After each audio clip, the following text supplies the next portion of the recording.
रईसी की क्या हत्या की गई है और क्या रूस सच बताएगा?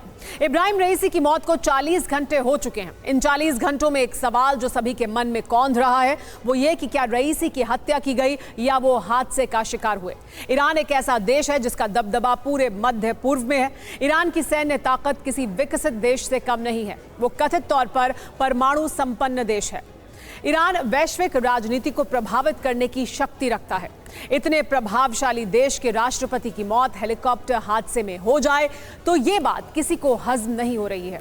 इसीलिए सवाल बरकरार है कि क्या इजराइल की खुफिया एजेंसी मोसाद रईसी की मौत के पीछे है। यूं तो ईरान और इजराइल के बीच गाजा को लेकर पहले से दुश्मनी है, लेकिन 14 अप्रैल का हमला इजराइल की दुखती रग बन गया है। रईसी के आदेश के बाद ही पिछले महीने ईरान ने इजराइल पर मिसाइल और ड्रोन की बरसात की थी और एक्सपर्ट ये कहते हैं कि मोसाद अपने किसी भी दुश्मन को माफ नहीं करता। ऐसे में क्या रईसी से 14 अप्रैल के हमले का बदला लिया गया है? एक और बड़ी खबर रईसी की मौत से जुड़ी हुई। रईसी को दी जा रही है अंतिम श्रद्धांजलि। आज तबरीज शहर में दी जा रही है रईसी को अंतिम श्रद्धांजलि। तेहरान, बिरजंद, कौम शहर में भी श्रद्धांजलि सभाएं की गई हैं। शुक्रवार को होगा रईसी का अंतिम संस्कार। तस्वीरें देखिए किस तरह से जन सैलाब उमड़ा है रईसी को अंतिम विदाई देने के लिए।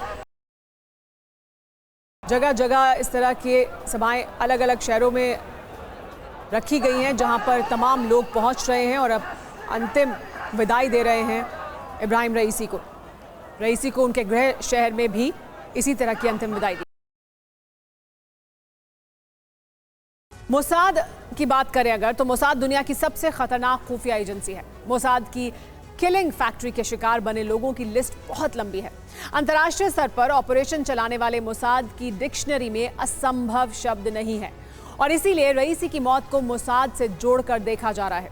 कड़ियां जोड़ने की कोशिश की जा रही है, लेकिन कड़ियां जुड़ने का नाम नहीं ले रही। मसलन ईरान ने अब तक शुरुआती जांच का अपडेट नहीं दिया है और ना ही इस बात से इनकार किया है कि रईसी की मौत के पीछे कोई साजिश नहीं है।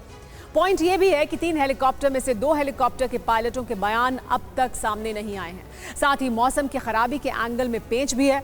वो ये कि मौसम जरूर खराब था, लेकिन इतना खराब नहीं कि हेलीकॉप्टर का पायलट स्थिति पर काबू ना पा सके।